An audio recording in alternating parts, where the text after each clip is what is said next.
Ameni, ngiyanibingelela nonke egameni likaJesu Kristu waseNazaretha. Ngumntwana kaNkulunkulu osindisiwe, umfundi kaJesu Kristu waseNazaretha. Ilokho okubalulekile bazalwane.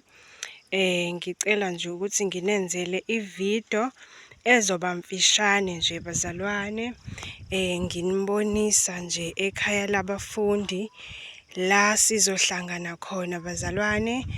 NgoMeyi 1 to 4 bazalwane, sukela nge-1 kuya kwi-4 zikaMeyi sobe sihlangene bazalwane. Wonke nje umzalwane othandayo ukuzofunda, wonke umzalwane othandayo ukulungiselela uhlwitho uyabuya masinyane uJesu bazalwane. So sesiyazilungiselela. So umzalwane othandayo ukuthi afike, siyacela nje ukuthi angakhathazeki, akhululeke nje afike bazalwane. Ngizoveza kancane-ke la amasimu besihlawula bazalwane, besihlakula ey'nsukwini nje bazalwane. Umsebenzi ukhona-ke bazalwane. So angazi ukuthi inkosi izothi asenzeni. Mhlampe nje nawe mzalwane wami ufikile, ngenze inkosi ithi awubambe igeja kancane nawe. Kodwa nje bazalwane, okubalulekile kakhulu sizofunda ngey'ndaba ezinhle, iy'ndaba zenkosi yethu uJesu Kristu waseNazaretha, ukuthi uyasithanda bazalwane. Kuningi nje sazokufunda bazalwane, kuningi nje. Uma ungayifikela nje nawe, hhayi ngeke uze uyisole, ngiyakutshela mina, ngeke uze uyisole. Ngiphethe lana iy'nombolo-ke bazalwane, ukuze umuntu uma efuna imininingwane ezokwazi ukuthi asizakale.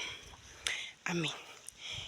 Izinombolo la ezikhona ezika-Anti uJabu. Iy'nombolo zika-Anti uJabu zithi 072 1911 388 eka-Anti uJabu.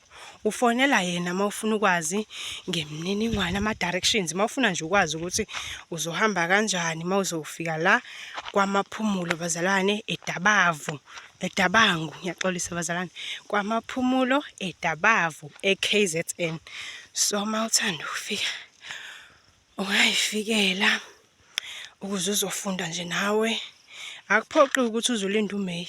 Omunye ngasho nje ukuthi ngithanda ukufika kusasa, ungafika mzalwane wami, ukhululekile nje. Yisekhaya labafundi, ikhaya lethu sonke bazalwane leli. Enye inamba eyamamncwane lo okhulumayo, u-063 2977 013. Amen. Futhi enye bazalwane ongayithola ekasisithandeka uNsisi Nosipho, ithi yona 079 16 735 09. Amen. Siyabonga bazalwane. Ngiyacabanga nje ngithe ukunivezela nje bazalwane. Ngenzela ukuthi umuntu abe nesithombe nje sasekhaya labafundi, khona uma sesefika nje, ufika nje umuntu unokwazi ukuthi hhayi bazalwane, ngizokubenzela ukubona uma kufika, uma nifika, ngoba phela siwumndeni sekhaya la. So bese silekelana, sibambisana lapho nalapho nje, sikhonze nje inkosi bazalwane ngothando nje bazalwane. Ngiyacela nje ukuthi umuntu afike azozibonela, azozifundela. Kubalulekile phela ukuthi sifunde sonke, sizilungiselele uhlwitho. Iyabuya inkosi uJesu masinyane. Amen.